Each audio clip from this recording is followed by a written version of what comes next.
Sandro Tonali has proved to be an absolutely fantastic addition to the Newcastle United squad, but it wasn't always easy for him, of course. When he first came to the club, he played a handful of games and then, of course, was hit with a horrific suspension. Brought on by himself, there's no doubt about that. He admitted to it, he knew it was wrong. But this was a cloud that was hanging over Sandro for a good period of time before the suspension actually happened. Even when he signed for us, there was obviously a cloud hanging over his head. He probably knew what was coming. Whether the club did or not, we'll never know that in reality, what went on behind the scenes. Whether Newcastle United, when they signed Tonali, were aware of what was going on at AC Milan.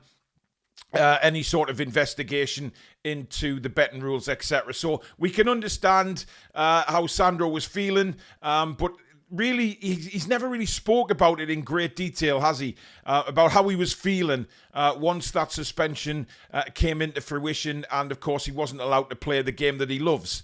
But he has done an interview now, and it's very interesting hearing what he said, because he talks about motivation. And when he was first suspended, he lost all motivation for football. He just didn't see a way forward. The first couple of months were extremely difficult. I'll read out what he said, because he's been very openly honest in the interview, and really talking about how difficult it was to overcome. And I think he's talking about both on a personal level and a footballing level, because on a personal level, there's going to be the embarrassment for one, the shame of being suspended for betting and things like that. So he's had an awful lot to deal with. It wasn't just the fact that he was suspended from playing football. He's got the personal side of it as well, which would have been very, very difficult for Sandro. But look, he's come back now, hasn't he? And since Eddie Howe's moved him into that sixth position, if you like, he's been absolutely magnificent for Newcastle. Just proven to everybody what a great buy he was. And he's always come out and said that he wants to repay everybody for standing by him during his very, very difficult time when he wasn't allowed to play football.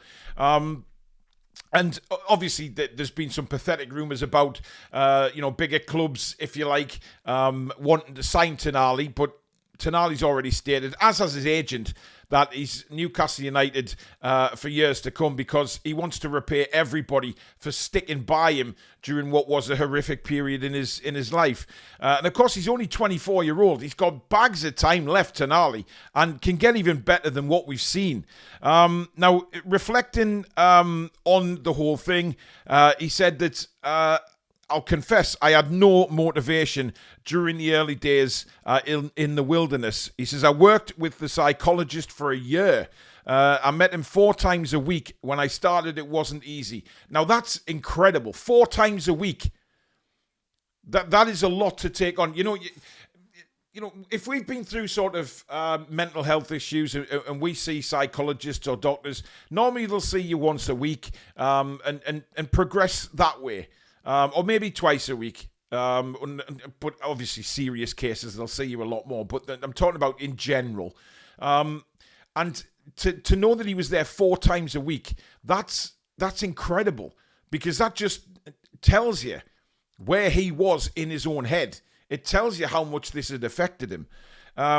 He said, I couldn't take drugs because of the anti-doping. It's difficult to make someone who doesn't have the basis of the mistake understand the mistake, because he already has everything. In the first 2 months, I trained, but without seeing the final goal. I had no motivation. And when you don't have to compete with anyone, when you don't have to train better than your partner because otherwise you don't play, you have no motivation. And that's very, very true. In all aspects. You know, if you're not in competition with anybody, where's your motivation? And we've talked about that a lot, seeing certain players not really performing this season for Newcastle. You kind of looked at the criticisms that came Fabian Schär's way, and you were thinking, well, where's his motivation? Because there's nobody to step in and take his place. Obviously, Emil Kraft's been available at times, but Eddie Howe hasn't really wanted to take Schär out of the side. And we're thinking, well, there's nobody there to push him. There's nobody there to give him a kick up the arse to say, hey, I'll take your place if you don't want to perform. So you can understand where Sandro's coming from when he's talking about motivation. He said, I found myself in a moment between the second and third month in which I had no motivation at all. In the morning, I went to the field and asked myself why. I worked with a psychologist for 2 weeks to find these motivations again, because sometimes I didn't even want to go. So it's just symbolising where he was and the trouble that he was having with himself to try and even get out on a football field and maintain fitness, seeing the long-term goal that eventually he would be back and, of course, he would be able to play. But, you know, when you're out for that long, the distance into the future to see when you can come back is huge, and it does affect you. Now, he did say he was grateful for being at Newcastle United throughout the ban. He says he was lucky to be in England and away from any distractions in Italy. He said, I was lucky to be in England. I lived 7 months without a phone and without a tablet. So basically, he just stayed off everything. And I have a feeling that was probably what would have been advised from the psychologist. You know, clear yourself of any negative news, because obviously this ban was big news over here when it happened. It'll be even more bigger in Italy when it happened. And he just needed to stay away from any sort of highlights to it and just stay clear of it. He says, I only watch TV for matches and films. I didn't watch the news. I didn't get any news. Also because I imagined that in that period there wasn't. Sandro Tonali made a mistake. Not watching social media and TV made me feel completely lighter. So there you go. Stay away from social media, not having anything to do with it, and trying to get his focus back. And I think, you know, it looks like Newcastle United have played a big part in this, obviously, alongside his psychologist. And Eddie Howe will have played a part. Eddie Howe will have been in touch with Tonali on a daily basis. You know, Eddie said that he wanted to stand by his man, and he did. And it's there for all to see now. He says, I have no idea what happened in those months, and I don't care. That's the beauty of it. I know that I made a mistake. I know that I paid and that I worked to be a better man, but I wasn't interested in updating social media looking for my name. I just think that's a fantastic final part of the interview there. Just saying that he wasn't interested in looking for his name online and seeing what stories were kicking around or who was saying what about him. He stayed well clear of it, knew he'd made a mistake, admitted to the mistake, and he paid the price for that mistake. And no matter how hard it was, eventually he has come through that. And I'm sure, look, he's come through that as a better person. Anybody that's been in that kind of situation, who's had any sort of addiction and let family down, let themselves down, etc., they will all come back stronger once they get through it. And I believe that that's happened to Tonali. I believe he is a stronger man now. But at only 24, he's had a hell of a learning lesson, hasn't he? And, you know, about what you can and can't do and what's right and wrong. And I'm sure that the time spent with a psychologist was valuable. But the time spent at Newcastle United. As he said, he was in England. He was away from all the big headlines in Italy where it was causing a big stir. He stayed offline, didn't look for his name or what was written in the news about him.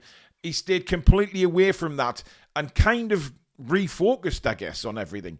And that's exactly what we're seeing now from Sandro Tonali. We're seeing a much happier man, we're seeing interaction with the fans, and we're seeing a really, really gifted football player on the pitch for Newcastle. And knowing in our own minds as fans that he wants to put everything right, he wants to keep on repaying Newcastle United and the fans for sticking by him through such a difficult period in his life. And, you know, that's what Newcastle United are all about, in my opinion. You know, some of the clubs will have stuck by him as well. Some of the clubs would have thrown him to the Lions. And I have a feeling if he was still in Italy, that probably would have happened. Because it's very different mentality over there. You know, and I'm not saying that he would have been sacked from AC Milan or anything like that, but he would have been right in the middle of it. You know, all the news, he wouldn't be able to get away from it like he would over here. So I think it's brilliant to hear from him. And my God, are we lucky that we have Sandro Tonali, because what a player we now have. Now, another man that's been battling to get into the Newcastle first team all season is, of course, Harvey Barnes. It's been very up and down this season, scored some wonderful goals for us since he's been at the club, of course. But many people have questioned his consistency levels. And, of course, the money that we actually paid for Harvey Barnes was extortionate. Do I think he's a £40 million player? Probably not. But I tell you what, he improved at West Ham and he certainly played his part in that cup win. No doubt about it. So this is where Harvey Barnes now gets his opportunity again, probably against Brentford on Wednesday, because Gordon is serving the final game of his ban. But he also, in a recent interview, he's been speaking about the players' focus and having to sort of, after all the Carabao Cup celebrations and all the adrenaline, how the players have to focus now to aim for the top 4 in the Premier League. And we've all been talking about this as fans. You know, do they use that adrenaline to their advantage, where they can now focus and use that win and use the celebrations that the fans that gave them so much admiration for? Do they use that to take into the final 10 games of the Premier League? I bloody well hope so. And that's what Harvey Barnes has been mentioning here. He said that the players have had a chat with themselves and basically said it's time to get the heads down and focus on a top 4 finish in the Premier League. There is plenty to play for in the last 10 games, he said. We have had that chat to ourselves.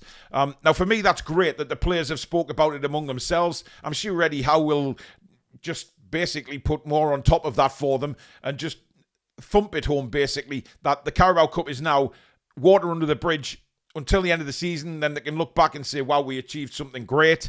But wouldn't it be fantastic if we get a cup win and qualify for the Champions League? That's an incredible season for Newcastle United.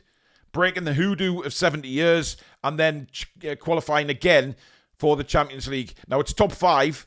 Obviously, Harvey Barnes is saying top 4 here, but we know that it's going to be top 5 this season.